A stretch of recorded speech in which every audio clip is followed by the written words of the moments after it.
Shalom, Yasharala. I want to give infinite honors to our Heavenly Father and our great King, Yahweh Wah, Yahweh Shai. I want to give double honors to our teachers, the apostles of Great Millstone, who Yahweh Shema Shai has used to teach us this glorious gospel. Shalom to them brothers, and shalom to my fellow laborers in Yahweh Shai, pushing the truth across the four winds in this final hour, abounding in this labor of love to make the calling and election assure. Shalom, Yakim. All right, this clip here is inspired by something that happened to me this morning. A young lad I grew up with from my youth, my compadre, one of your so-called closest confidants. He passed. He had a car wreck and died. All right, and he knew I was in this truth. He didn't want no part of this truth. The truth is what separated our friendship. You know, before I came in the truth, folly said in great dignity, we were just indulging in vanity and folly. We were cool. But when I came in this truth and we get this code of ethics and this doctrine we got to live according to, you become separate from the people of the world. So we divorced, all right? We didn't have much of a relationship. I see him coming and going. The scriptures say if it be possible, get along with all men. I wasn't being no snob. I'd dab him up, shoot the breeze with him. But I'd be going on my merry way. So I found out the guy passed, my partner passed this morning. And I got kind of emotional. My emotions got riled up, and I shed a couple tears.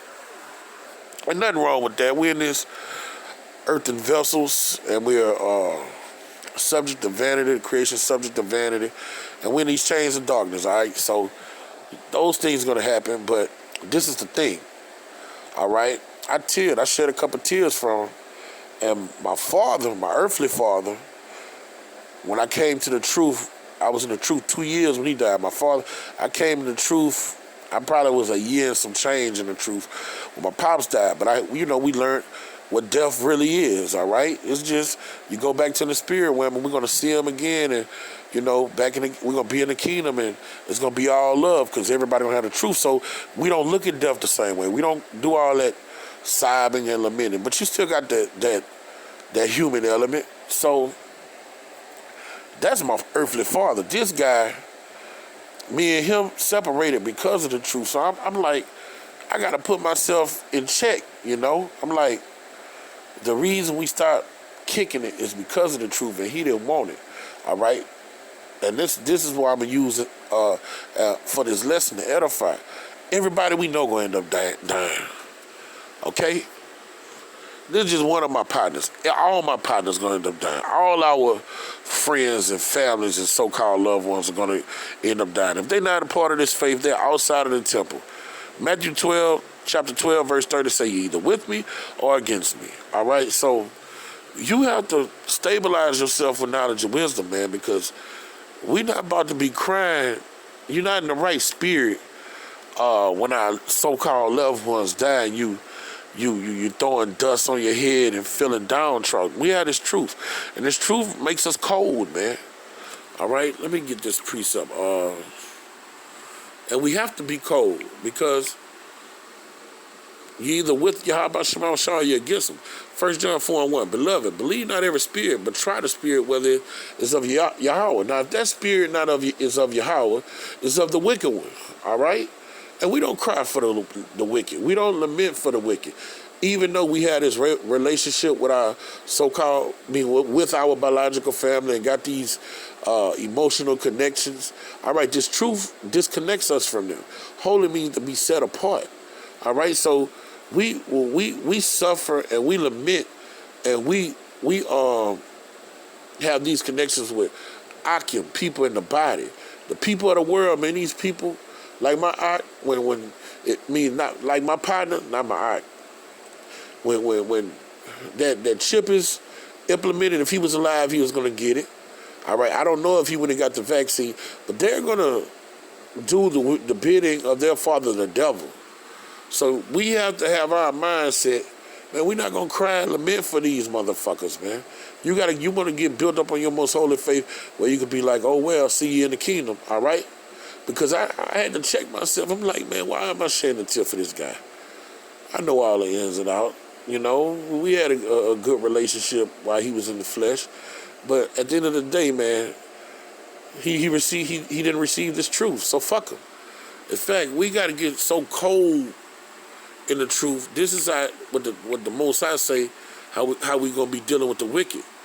Proverbs 1:26. I would laugh at your calamity. I will mock when your fear coming. We're gonna get to the point we're gonna see all these motherfuckers down. We're gonna be laughing. All right, because he was laughing at me. He was calling me Muslims and shit. All right, all the people all my so-called loved ones say I'm part of the Taliban and everybody had written me off as crazy. You know what I'm saying? So these are what's going on with me if I'm tearing and getting emotional. I have to check myself and see if a fucking demon on me, man. All right? And this thing of ours, man, there's no straddling the fist, there's no gray area. A fellow is either a brother or you an enemy. You either part of the light or you living in darkness. All right? It ain't no, oh, this is my loved one, I love him, but I'm in this truth. No, this is your loved one and you deal with them accordingly. If it be possible, get along with all men. But we don't be unequally yoked with unbelievers, man. If he an unbeliever, man, fuck him, okay? And that's me speaking according to the scriptures. This is the book of Jeremiah, chapter 16, verse 4, and it reads, they shall die grievous deaths. And this is talking about anybody outside of the temple. Everybody that's not in his faith. And that's 90-some%. That's 98.2, 99.888999 people that we know. Okay? They shall not be lamented. We're not supposed to be lamenting for them because if you roll in the spirit, you immortal amongst mortals. All right? You know the end from the beginning. All right? We know these prophecies. We know how the Most High deals with death. All right? He taught us how to deal with death. All right? Even if they was righteous. All right? We're going to see you again in the kingdom, brother.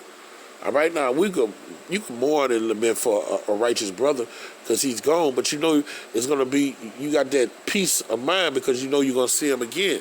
But these wicked motherfuckers, man, all right, the Bible say they should not be lamented. This is the spirit we supposed to be in, because I mean you might as well be preparing yourself now, because all of them, you know, they're gonna die, and this is the spirit we're gonna be in. He's talking to the men of the Lord. These scriptures is for us. They're not gonna be lamented. So what the fuck are we lamenting for? All right? And lamenting means to cry and mourn over their deaths. All right? Neither shall they be buried. All right, my partner going to be buried and lamented, but in the coming days, all of the rest of the people we know, all right, the 2/3 not going to bury or lament them. And who are we to bury or lament them? All right? So you got to be preparing yourself right now to be in that cold-hearted spirit, man, okay? To be cold according to the spirit, of course. All right? But they shall be as dung on the face of the earth. And the reason they're going to be as dung on the face of the earth, because they are outside of Yahweh Shema Shai's covering.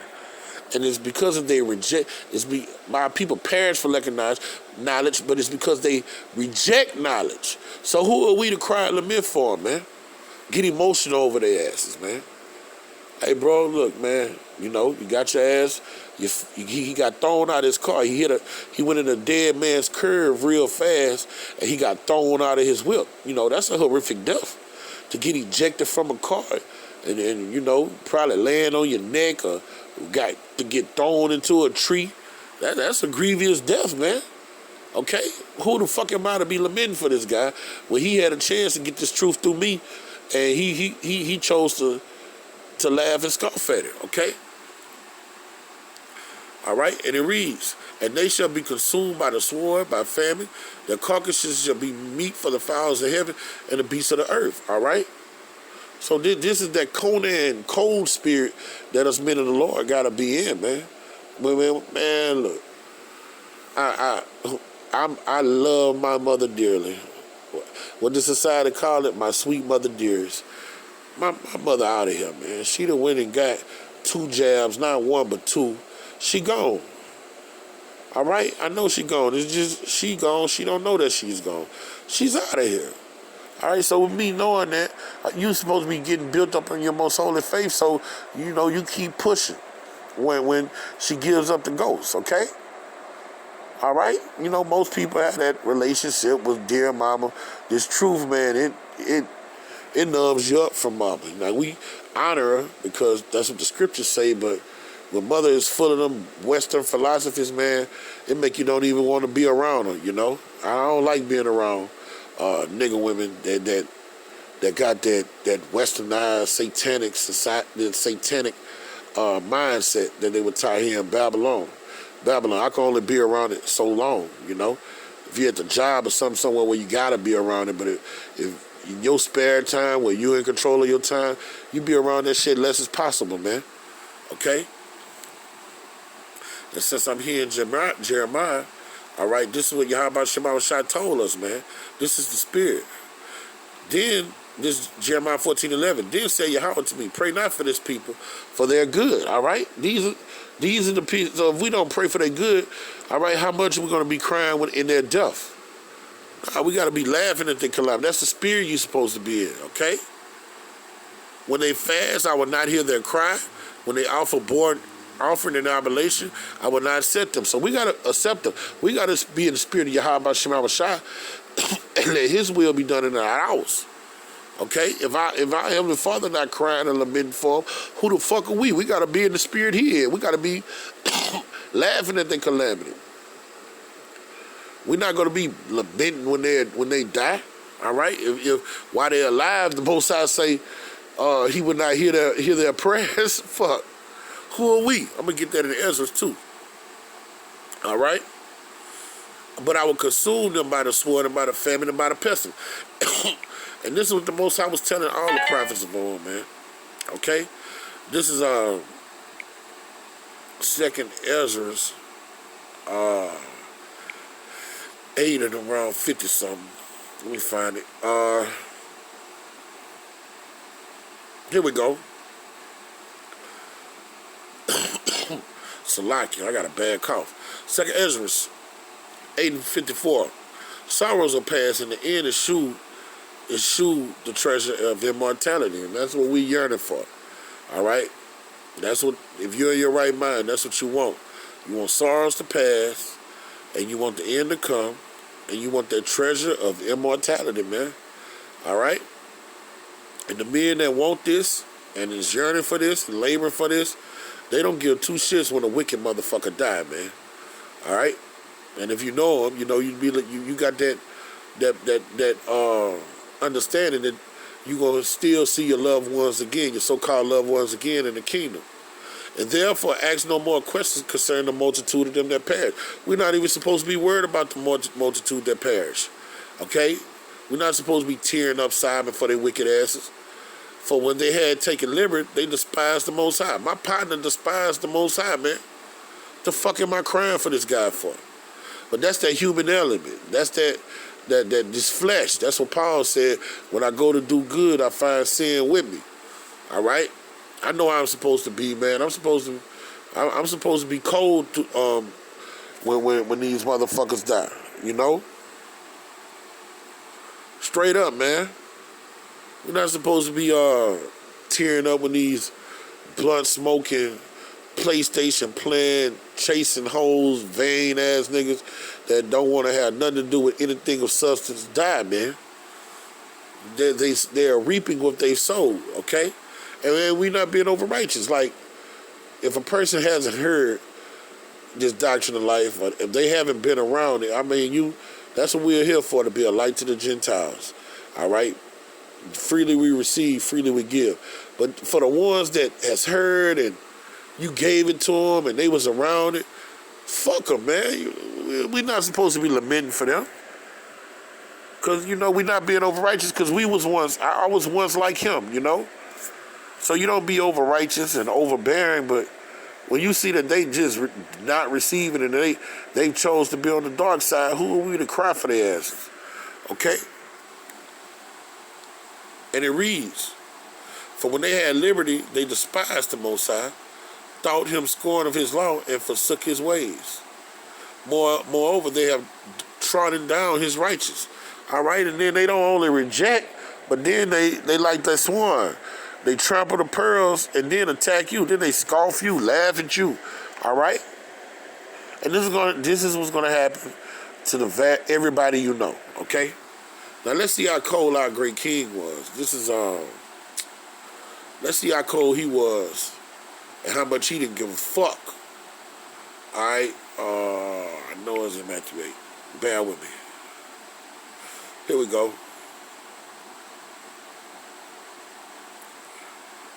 This is Matthew 8:21.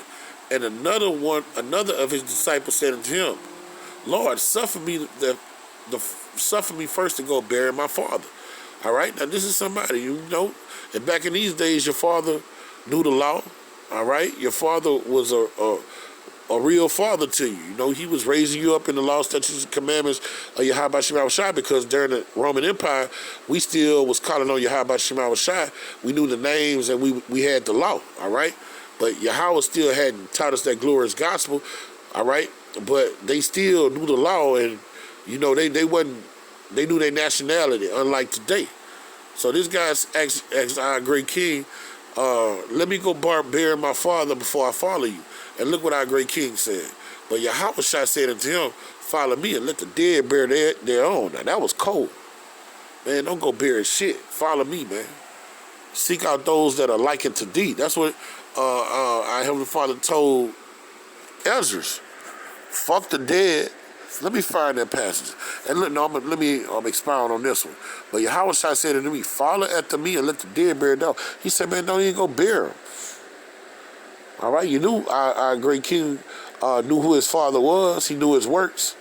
All right, our great king was working in that fourth dimension. He said, let the dead bury their own, man. Don't go bury him. You wasting your time. Let's go push this gospel, this glorious gospel across the four winds. Let's go hunt.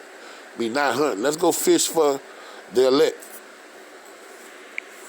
Let the works of the dead be amongst the dead. That was cold, man. And you know our great king, he taught him this doctrine. He was like, man, look, man, you'll see your dad again in the regeneration of spirits, man. All right? During that second resurrection, you'll see your dad. All right? In fact, your dad will be your son. You know what I'm saying? You know he taught him that. And that's how we supposed to be. What a passage at in the Apocrypha, where he told Ezra, seek out those that are likened to thee.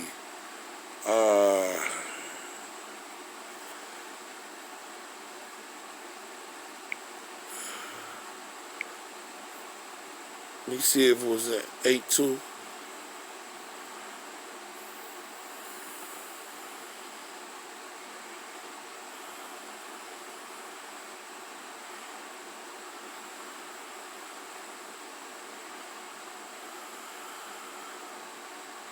Bear with me, Aki.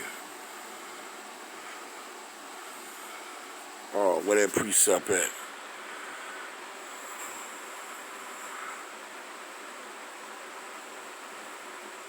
Here you go. I think it's somewhere in this area. This is 2nd Ezra 8:47. For thou coming far short that thou shalt be able to love my creature more than I. All right, our Heavenly Father, like my partner, man, nothing goes on without our Heavenly Father knowing. He called his number. My Heavenly Father, the one commissioned him to get thrown from his truck and die that grievous death. So who am I to sit here and lament when my Heavenly Father is the one that sent the hit? But I have oftentimes drawn nigh to thee and into it, but it never to the unrighteous. In this thou art marvelous before the Most High. All right. Here you go. This is verse 51. This is what I'm looking at. But understand thou for thyself. All right, this is what he said, our great king has said. Yahweh Shema Shai said, understand for thyself this truth. This is what it's all about. And seek out the glory of such as be like thee. So when that guy in Matthew 8th chapter was like, let me go bury my father, this is what our great king meant. Fuck all that. Let the dead bury their own. But come on, let's go do this work. Understand, you come get this truth and seek out the glory of such that be Like D, go seek out the ones that will hear this doctrine of life. My partner didn't want to hear the doctrine of life, so he was not such as be like us. All right, so all I'm supposed to be worried about is my brotherhood, my brethren, my Akim, man. All right, getting built up, iron sharpened the iron, man. We're not supposed to be worried about these damn copper tops that's not receiving this truth. All right, this is 2nd Ezra 9:22. Let the multitude perish then, which was born in vain. These guys are born in vain, man. Our family was born in vain. They are born to live out a script of the wicked, all right? They are born to live out prophecy, all right? They are born to be the 2/3. That's their role in the movie, to die, all right? Let my grape be kept and my plant, for with great labor have I made it perfect. And he's talking about his elect. And we're the ones that's laboring in that vineyard to make it perfect, all right? That's all we supposed to be worried about. If we're going to lament and mourn, it's for a fellow elect brother, all right? A brother in the truth. That's it, man, period. I had to check myself, man. Why am I crying for this guy? This guy rejected the truth, man. Yahweh Shema Shah, all his judgments are righteous. Why the fuck am I crying, man? The Most High ejected this nigga out of a fucking truck. The Most High made an example. Man, there's plenty of ways to die. The Most High made this nigga go on dead man's curve and lose control and eject himself out the fucking truck. Probably broke all his neck and spinal cord, man. And I'm sitting here crying for him when this guy rejected the truth, man. I need to check myself to make sure I'm sound in the faith. I'm laughing, but it's serious, man. You got to check yourself, man. Let me get that. Fuck. The fuck am I crying for this guy for, man? And I really shed a fucking tear. All right? This is Matthew 9:27. But I keep my body and bring it into subjection, lest by enemies, when I preach to others, I myself should be a castaway. You got to have a self-analysis yourself, get this flesh in control, man, and make sure you roll in the spirit all the time, man. Because our warfare and our first enemy is this flesh. It's not no other human being. It's not the so-called white man. It's this flesh that we're dwelling in. Because Paul wrote in Romans 7, in this flesh is no good thing. So this flesh always wants to coincide with this earthly, fleshly corner realm, RELM. So you gotta put it in control, man. And when your loved ones die, man, you gotta be cold as ice, man. You gotta keep pushing. You gotta go for the mark of the high calling and fulfill it. And to fulfill the mark of the high calling, you can't be around here crying and lamenting for the wicked. So with that, Yahweh Shema Shah, willing to sit down, was edifying to the hearers. We give infinite honors to our Heavenly Father and our great King, Yahweh Yahweh Shah. Double honors to our teachers, the apostles, the great millstone, and salutation to my fellow laborers in Yahweh Shah. Kwam Yasharala, Abba.